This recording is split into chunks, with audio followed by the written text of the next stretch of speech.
Сигурно сте ја слушнале фразата дека пишувањето за музиката е како танцувањето за архитектурата, алудирајќи на тоа дека двете активности наводно немаат смисла.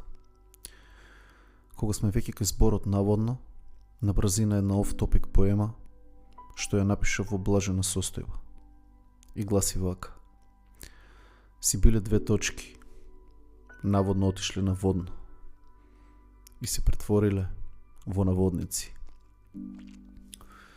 Авторот на фразата пишувањето за музиката е како танцувањето за архитектурата е непознат, па така јавноста ја припишувала на кој ќе стигне. Помеѓу потенцијалните автори се јавили имиња како Френк Запа, Елвис Костело, Майлс Дейвис, Чарлс Мингус, Џорџ Карлин, Дейвид Бърн, Стив Мартин и листата продолжува во недоглед. Но јас денес ќе се дрзнам и ќе зборувам за музиката. Иако фразата сака да каже дека музиката е толку абстрактна што обидот да ја опишеме со зборови е бесмислен или неадекватен, јас сепак мислам дека не е се толку црно-бело. Иако музиката е доживување што не може целосно да се пренесе со зборови, таа е јазик. А јазикот овозможува длабоко истражување на темите, контекстите и влијанијата. Целта на пишувањето за музиката не е да ја реплицира, туку да ја интерпретира. Пишувањето дава нова перспектива и ги објаснува сложените аспекти.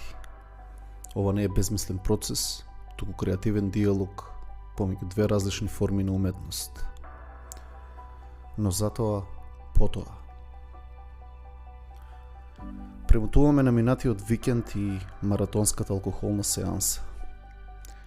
Кога овие сесии ќе ги достигнат екстремните стадиуми, плейлистата се заглавува кај другарот Ќоле Балашевик и неговите не толку познати балади за широкото народно и забавно уво.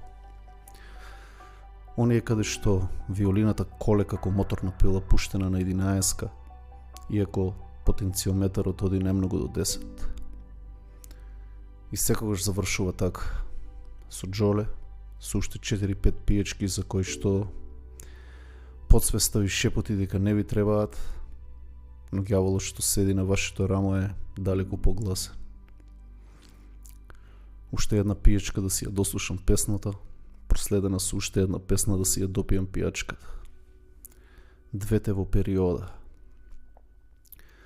И така, завршува Словенска, со легендарните стихови Моја проста душа словенска, па плейлистата, која е наместена на случаен избор, решава да ја испорача Твој неко, или народски позната како Кишна прафорго, каде што еден бркат ром на унгарски опејува стебло сончоглед. Песната е тага во суперлатив. И со нетрпение го чекам виолинското соло да ме ликвидира со тоа најпрекрасно пиштење. Завршува рефренот, моето тело, сетилата и умот се спремни. Дишам длабоко, замижувам, ја кревам чашата полна со отровот што лечи и кога плейлистата нешто глична.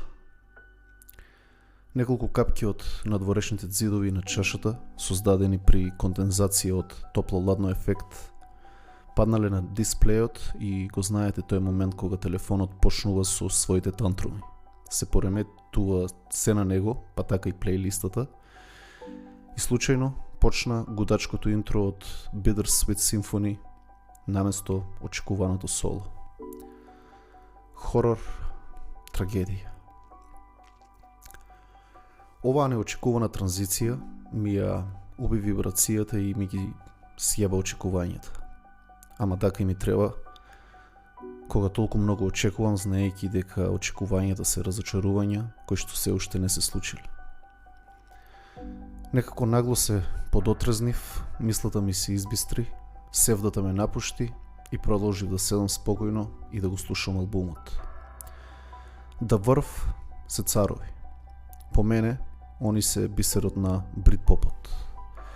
Додека Stone Roses се базата, Oasis Тестостеронот, The Blur се Акробатите, The Verve се Скромни најцарови од сенка. Урбани химни или во оригинал Urban Hymns е албумот каде што Bittersweet Symphony е отворачка тема. Замисли прв пат да го слушнеш тоа, тој риф, тие левитирачки гудачки делници сонично да те прошамараат. После во трак листата ја имаш Sonnet, па Rolling People, Drugs Don't Work, Lucky Man и така натаму. Албумот е 5 со 100 бода. Иако им ја имам преслушано целата дискографија, овој албум го имам најдлабински студирано. И така, решив да си правам The Verve тематска вечер. Кога преслушувам бенд хронолошки, како мал ритуал ми е прво да прочитам нешто за секој албум. Премиса, концепт, инспирација, околности. Се што ќе ми даде еден подлабок контекст. Така, секоја нота, секој стих и секој ефект добиваат поголемо значење. Ми дава една поинаква перспектива и го доживувам албумот комплетаменте, што би рекла Есмералда пред да ослепи. Уште еден доказ дека пишувањето, зборувањето и читањето за музиката само ја комплементираат истата. Пивото отворено, словото прочитано, стискам плей и започнува албумот A Storm in Heaven. Ова е психоделичен и храбро амбициозен деби албум, кој ги поставува темелите на звучниот идентитет на бендот, воден од комплексните гитарски текстури на Ник Мекабе, гитаристот кој има фантастична соло кариера и после распадот на бендот. Можете изданијата да му ги најдете на Bandcamp, пропратени со хипнотичките вокали на Ричард Ешкрофт. Овој албум носи етеричен и транспортирачки звук. Иако не е комерцијално ориентиран, туку повеќе како музички експеримент што ги одразува влијанието од Pink Floyd и shoegaze сцената. Иако не достига голем комерцијален успех, ова е сепак одличен албум и едно мајсторско патување низ просторот и времето. Тоа е тоа. Дај друго дете. Е токму тоа друго дете ми го распланти интересот околу денешнова тема. Читам име на албум Northern Soul, северњачка душа. Како Заев да го измислил. Пауза за вода. Морам да исперам уста после ставање на вакви хобити во истата. Се извинувам.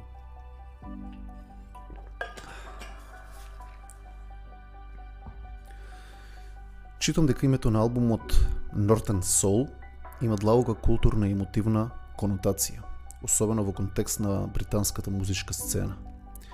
Фразата Northern Soul потекнува од музичкото субкултурно движење во Северна Англија од 60-тите и 70-тите години на минатиот век. Чудно. Не бев слушнал никогаш за Northern Soul. Знам Skinheads, знам Mods, Rave, Ska, Britpop, ама за Northern Soul не бев слушнал никогаш. И оваа секси дистракција ме почести со една нова зараза. Northern Soul музиката. Од таа вечер наваму, мојата дневна, вечерна, викенд, делнична и празнична плейлиста е стрикно окупирана со Northern Soul артисти. Soul како soul, фасцинантна музика, жива, енергична. Но уште по-фасцинантна е приказната за настанувањето на ова движење, која ќе ја раскажам денес. Но пред да продолжам, сакам да ги поздравам Off.net, медиумскиот партнер на Тантрум Радио. Спорт, уметност, храна, култура, вести, сето тоа собрано на една адреса off.net.mk.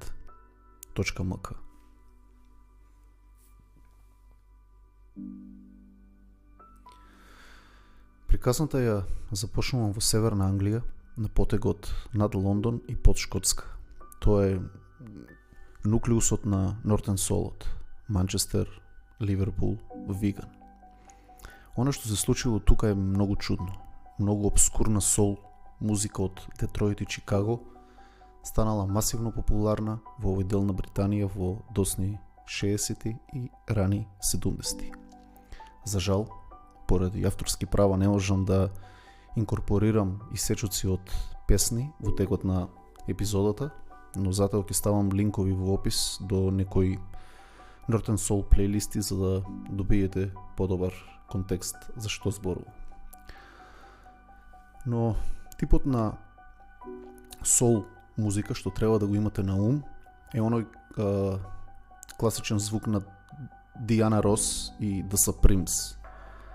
Тоа е автентичниот звук на издавачката куќа Motown, што произлегува од Детройт. Самото име Motown е кратенка за Motortown, градот на моторите, а токму таа индустријска суштина е клучот на уникатниот ритам на овој жанр. Кога ќе ги слушнете The Supremes или Martha Reeves, лесно ќе ја забележите механички, прецизен ритам, што е заштитен знак на нивната музика. Иако оваа музика потекнува од раните до средината на 60-тите години, таа и денес одекнува со специфичните дајриња што го нагласуваат секој удар. За да го разбереме овој звук во социокултуролошки контекст, потребно да се вратиме на историјата на Детройт. Градот бил силен индустријски центар, особено во Втората светска војна. По Втората светска војна, пардон. Бил доминантно ориентиран кон автомобилската индустрија, што му ја донела титулата град на моторите. Голем број афроамериканци мигрирале од јужните држави на Америка во поголемите индустријски центри како што биле Детройт и Чикаго, и тоа од повеќе причини. По формалното ослободување на робовите од јужните држави, ослободување во наводници, што често било повеќе формалност отколку реалност, белата владеачка класа вовела серија репресивни закони, како оние законите на Джим Кроу, со кои систематски била воспоставена расна сегрегација. Животот на афроамериканците во јужните држави на САД за време на сегрегацијата бил далеку од пријатен. Голем дел од основните права, како што се образованието или право на собственост на земја, на имот, биле систематски одземени. Многу афроамериканци едноставно решиле дека е доста и започнале масовна миграција кон север. Таму, местата како Чикаго и Детройт ги привлекле со своите индустријски можности и со фабриките кои отварале нови работни места. Културата на афроамериканците одсекогаш била неразделно поврзана со музиката. Ако слушате блуз, соул или госпел од периодот пред 50-тите години на минатиот век, ќе забележите дека голем дел од музиката е акустична. Изведувачи како Сон Хаус и Роберт Джонсон свират исклучиво акустични гитари, но со миграцијата на север нешто драматично се променило. Во новите индустријски градови оваа група на луѓе за прв пат имала расположлив и сигурен приход благодарение на работните места. Ова и овозможило да настапуваат во клубови пред многу поголема публика, наместо пред седуми на слушатели во малечката барака во Мисисипи. Сега свиреле пред стотици луѓе во клубовите низ Чикаго. Така музиката се електрифицирала. Електричните гитари набрзо станале супер популарни, бидејќи биле погласни и поефективни за голема публика, што довело до револуција во звукот на блуз музиката. Сепак, соулот ја бележи својата трансформација на друг начин. Госпел пејачите и црковните хорови од Мисисипи, пристигнувајќи во Детройт, ја пренеле својата музика во урбаните сиромашни квартови. Со тоа, темите на текстовите почнале да се менуваат од песни за Бог, станувале песни за животот, љубовта и меѓучовечките односи. Така соулот, роден во црква, станал рефлексија на секојдневните искуства на новите генерации во Детройт и Чикаго, создавајќи еден безвременски звук. Звукот на издавачката куќа Motown носи со себе еден препознатлив и силно механизиран ритам. Ако го слушнете дајрето, тоа потсетува на звукот на машините, на фабричките ритми, што афроамериканците постојано ги слушале низ индустријските погони. Овој ритам, комбиниран со сол и госпел моменти, перкашн бас техника, го дефинирал Motown звукот. Motown Records, како издавачка куќа, била предводена од Бери Горди, исклучително промочурлив бизнисмен за тоа време. Неговата визија била тотална доминација на американските музички топ-листи, што значило привлекување на поширока и претежно бела публика. Како резултат, Motown музиката добила еден мек, комерцијален звук, насочен стрикно кон мејнстримот. Иако некој може да го критикуваат овој пристап, факт е дека Motown е домот на некои од најдобрите поп-артисти во историјата. Имиња како Стиви Вондер се производ од оваа куќа. Но додека Motown ја освојувал главната сцена, мејнстримот, во меѓувреме се јавиле и други, помалку познати издавачки куќи, кои создавале соул музика, насочена исклучиво кон црната публика. Оваа музика, која често не била финансиски успешна во Америка, останала како маргинализирана сцена.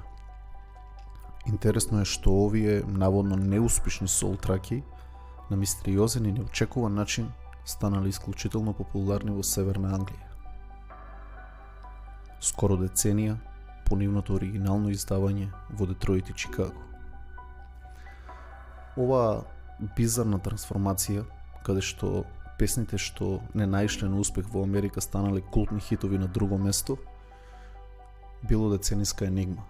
Како и зошто ова се случи е прашање што ги збунува музичките историчари.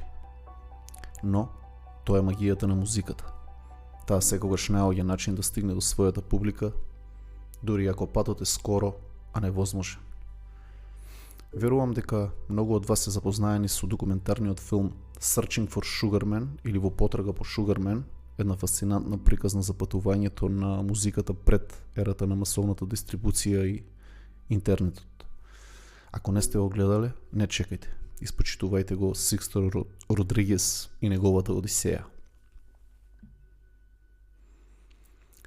Што всушност се случило? Ќе стигнеме до тоа за миг. Но прво се селиме во Северна Англија, која слично како Детройт и Чикаго била индустријски регион. Англија имала огромна работничка класа и луѓето работеле претежно во фабрики или во рудници за јаглен. Нивниот секојдневен живот бил обележан со звуци на машини, прашина и репетирачки ритам на индустријата. Оваа слика ја создава првата врска зошто токму луѓето од Северна Англија, кои на прв поглед немаат ништо заедничко со црната популација од Детройт и Чикаго, се пронашле во оваа музика. И верувам дека врската лежи во заедничкиот индустријски пулс на оваа музика и нивните животи. Соул музиката од Детройт и Чикаго била составена од и за црната популација, која живеела во слични урбани и индустријски околности. Низиниот ритам, инспириран од механиката и секојдневната борба, одекнувала силно и кај белата работничка класа од Северна Англија. таа заедничка основа, суровоста на секојдневието, емоционалната искреност, создала мост меѓу овие навидум далечни светови.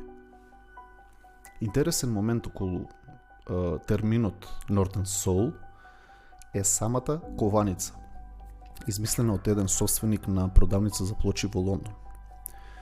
Во неделите кога фудбалските тимови од Северна Англија, како Манчестер или Ньюкасл, гостувале во Лондон, овој човек забележал дека навивачите од Север бараат многу необични и ретки соул изданија од изведувачи од Детройт и Чикаго. Не разбирајќи го нивниот избор, тој едноставно секцијата ја нарекол Northern Soul. Како што реков, во тоа време Северна Англија била центар на производство на јаглен, пред политиките на Маргарет Тачер да ги затвори рудниците и да ја насочат целата економија кон Лондон. Оваа силна индустријска основа и механичкиот начин на живот оставиле длабок културен белег.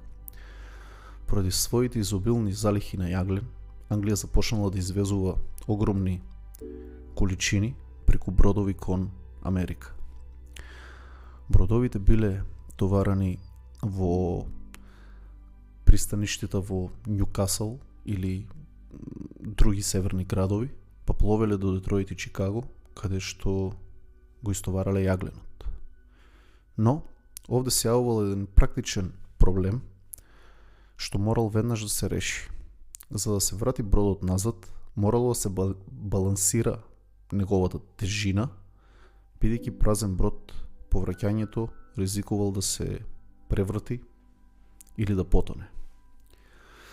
Така во Детройт и Чикаго плочи со соул музика кои не се продале, значи во наводници неуспешни или заборавени записи, били искористени како баласт. Овие винили, кои биле сметани за отпад, биле спакувани во кутии и товарани на бродовите, заминувајќи го јагленот што претходно бил истоварен. Кога бродовите пристигнувале назад во Северна Англија, тие кутии со неуспешна музика се истоварале на пристаништата во Манчестер или Ливерпул и биле складирани по пристанишните магазини. Ова е средина на 60-тите, време кога кафулињата и бит или битник културата биле во подем, како во светот, така и во Северна Англија. Собствениците на кафулињата, секогаш во потрага по ефтини плочи за џубоксовите, се опатувале на пристаништата да роварат по овие кутии со второразредни винили. Наместо да купуваат скапи нови изданија, тие ги собирале овие во наводници отпадни плочи и ги ставале во своите џубокс машини. За еден Елвис добивале 15 различни винили со 15 различни артисти.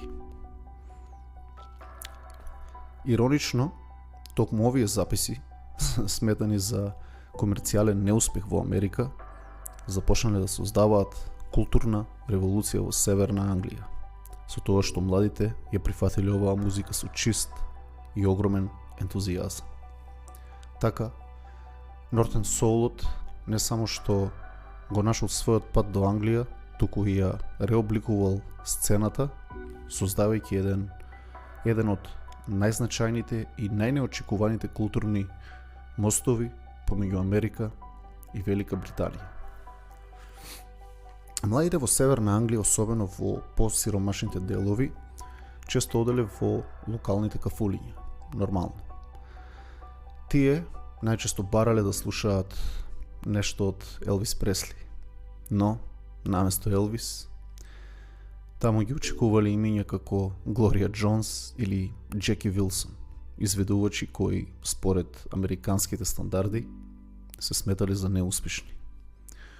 Овие пропаднати артисти и нивната необична соул музика, целосно непознати за широката публика, започнале да создаваат нова култура помеѓу младите во Ньюкасл, Ливерпул, Манчестер и Виган.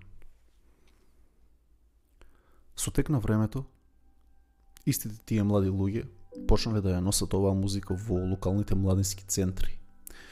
Тоа не биле песни што доминирале на радио, туку екстремно необична соул музика што речиси била заборавена. Овој стил на музика започнала да го привлекува вниманието и да создава ново културно движење. Соулот, што го обожавале младите во Северна Англија, во суштина бил денс музика. Таа била неколку BPM-а или бит пер минут побрза од класичните Motown песни. Овој побрз ритм ги инспирирал луѓето да танцуваат веднаш штом ќе ја чујат, што довело до развој на уникатен стил на Northern Soul танцување. Стилот бил комбинација од брзи чекори, вртења и високи удари со нозите, нешто што од денешна перспектива личи на не знам, претходник на брейкденсот или брейкденс во преднатална фаза. Некои веруваат дека инспирацијата за овие движења доаѓа од кунг-фу филмовите на Брус Ли, кои биле мега популарни во тоа време.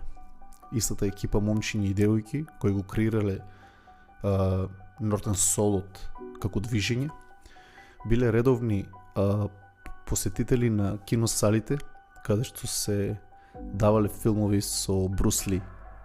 Тие ги интегрирале неговите спектакуларни удари и вртење во своите танцови рутини, создавајќи впечатлив спој на источна поречка вештина и западна музичка култура. Најзначајните настани во оваа сцена биле познатите all-nighters, целонокни забави посветени на Northern Soul-от. Овие настани започнале околу 72-та година и биле нешто сосема ново и свежо за тоа време. Пази сега, немало алкохол, бидејќи настаните биле организирани во младински центри и целта била само танцување и потење до мали души. Сол винилите од Детройт и Чикаго, брзите спинови, шафали и кикови со нозете станувале обединувачки елемент на младината од Северна Англија. Танцувањето меѓутоа барало многу енергија. За да ја одржат енергијата цела ноќ, многумина рокале амфетамини, главно ефедрин, шоферската дрога, која состојка што има и во Crystal Method. Сите гледавме Breaking Bad. Овој приступачен вид на брзински стимуланс бил суштински дел од сцената, одржувајќи го темпото на забавите до раните утренски часови. Northern Soul исто така го популаризирал и концептот на DJ културата. Клучниот момент на забавите бил изборот и селекцијата на песни. Што поретки, поуникатни плочи, толку поголема магија на подиумот. Оваа култура создала феномен што не само ги редефинирал танцот и музиката, туку оставил и длабоко културно влијание што се чувствува и ден денес. Еден од уникатните аспекти на Northern Soul-от бил реткоста на песните што се пуштале на овие забави. Тоа биле траки што никогаш не стигнале на топ листите, кои диџеите ги откривали и ги представувале како мали музички богатства. Токму овде е раната форма на диџеј културата, затоа што диџеите почнале да користат бели етикети или white labels. Тоа можете да го изгуглате, white labeling, за да ги сокријат имињата на песните и на артистите, осигурувајќи дека само тие имаат ексклузивноста на таа трака или на таа плоча. Ова го елиминирало визуалниот ефект на опаковката, на каверот, држејќи го фокусот стрикно на музиката. Со целонокните танцувања, употребата на стимуланси и размената на плочи, Northern Soul-от не само што создал уникатен музички феномен, туку и ги поставил темелите за понатамошниот развој на диџејството и клубската сцена. Ова наследство станало уште поочигледно една деценија подоцна, кога Детройт и Чикаго повторно биле центри на музичката револуција. Овој пат со хаус и техно музиката. Во раните до средината на 80-тите години, уметници како Френки Наклс ја поставиле основата на електронската музика, користејќи електронски удари и ставајќи акцент на ритмичкиот кик-драм наместо на добошот. Повторно, навраќање на механизиран, репетитивен индустријски звук, кој повторно потекнувал од Чикаго и Детройт. До почетокот на 80-тите, клубовите во Англија веќе започнале да ја прифаќаат оваа нова музика. Манчестер, со отварањето на легендарниот клуб Хациенда, станал првата локација во Англија што пуштала хаус, acid house и техно од Детройт. Овој клуб, основан од членовите на бендот New Order, бил епицентар за воведувањето на оваа култура во Британија, која поставила темели за градењето на рейв сцената во рани 90-ти. Без Northern Soul нема Prodigy. Northern Soul со својата љубов кон раритетноста и музичката ексклузивност го отворила патот за овие идни музички револуции. Од механизираниот ритам на соулот до електронските пулсации на техното. Сето тоа е сведоштво за моќта на музиката да ги премостува генерациите и културите. Денес, повеќе од половина век по своето создавање, Northern Soul движењето доживува ревайвал благодарение на генерација Z, Gen Z, која ја преродува оваа култура со изненадувачка автентичност. На TikTok може да се видат тематски журки инспирирани од Northern Soul, каде младите со ентузијазам се препуштаат на танцот, носејќи ретро облека и изведувајќи карактеристични акробатски движења. Забележително е што овие настани се одвиваат во атмосфера каде употребата на мобилни телефони е сведена на минимум. Манифестација на искрено уживање во музика, социализација, без технолошки дистракции. Northern Soul станува начин на бегство од брзината на современиот живот, пружајќи чувство на заедништво и ритам што ги обединува минатото и сегашноста. Оваа сцена, со својата љубов кон ретро звукот и уникатната танцувачка култура, оставила длабок белег врз британската музика, особено врз создавањето на бритпопот во 90-тите.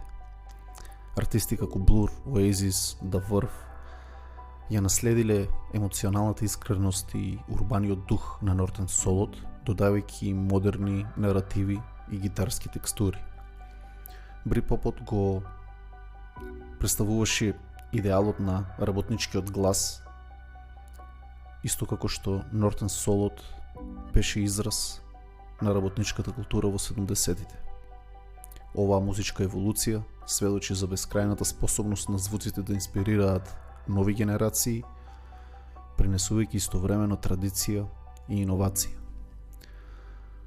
Ако оваа епизода те инспирираше барем малку да истражеш нови, а стари звуци и култури, слободно сподели ја со пријатели, непријатели, комши, роднини и колеги. Остави коментар, сугестија, забелешка, идеја. А доколку сакаш финансиски да ја подржиш содржината, во опис имаш линк до PayPal. Почасти алкохолен, безалкохолен, топол или ладен напиток. Јас се наоѓам мани и пијам се. И запомнете дека ако не биле бродовите со јаглен, ќе сме биле лишени од Northern Soul, од рейвот и од бритпопот. Уште еден доказ дека еколошките катастрофи понекогаш знаат да предизвикат културен подем и промена. До слушање.